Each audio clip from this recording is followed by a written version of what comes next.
Ex-Top Gear Stig Perry McCarthy has demanded answers from the BBC after Freddie Flintoff's injuries were revealed.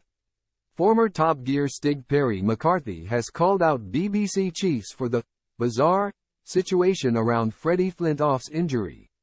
The former England cricketer turned TV host was involved in a high-speed crash while filming for the motoring show in December last year. Flintoff is understood to have not been wearing a helmet when an open-topped three-wheeled Morgan Super 3 flipped over on the Top Gear test track. He was then forced to wait 45 minutes before an air ambulance flew the star to hospital. Flintoff has not spoken publicly about the crash and little was known about his condition until recently. However, he was spotted with a scar across his face when he met up with the England cricket camp in Wales ahead of the one-day international series with New Zealand. Speaking on GB News, former Stig and F1 driver Perry McCarthy admitted the situation had been bizarre. He also claimed the show had little health and safety precautions back when he was part of the team over 20 years ago. McCarthy claimed, "You mean back in 2002? No. We kind of got on with it and most of it was in the open airfield and obviously from my background like to think I know what I am doing a little bit so I could take care of myself.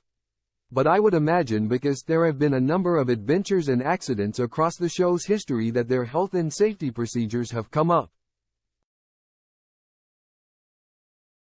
McCarthy was killed off as the Top Gear Stig after crashing a car off the back of a plane carrier back in 2003.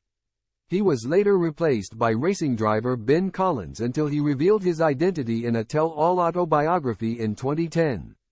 McCarthy has now called on the BBC to rein in presenters in a last-ditch bid to boost safety. Top Gear chiefs have faced a similar situation before after former host Richard Hammond was put into a coma in 2006. The star rolled a jet-powered dragster a 288 mph shunt back in 2006. McCarthy commented, "I kind of find it pretty bizarre really. You know, first off we all wish Freddie well, and judging by the pictures you can only imagine he went through an awful lot of pain. So yeah, hats off to Freddie and his enthusiasm and his character and he's one of the people that's really made Top Gear come back to be in a great show. But temper enthusiasm, it's got to be tempered sometimes. Freddie's background is a sportsman, he's highly competitive, but it is not driving.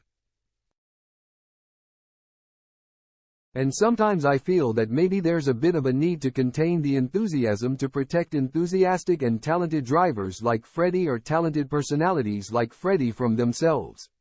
So everything's conjecture at the moment.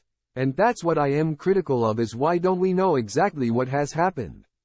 According to GB News, the BBC explained, "A decision on the timing of future Top Gear shows will be made in conjunction with BBC content in due course. The health and safety review of the show has not yet concluded."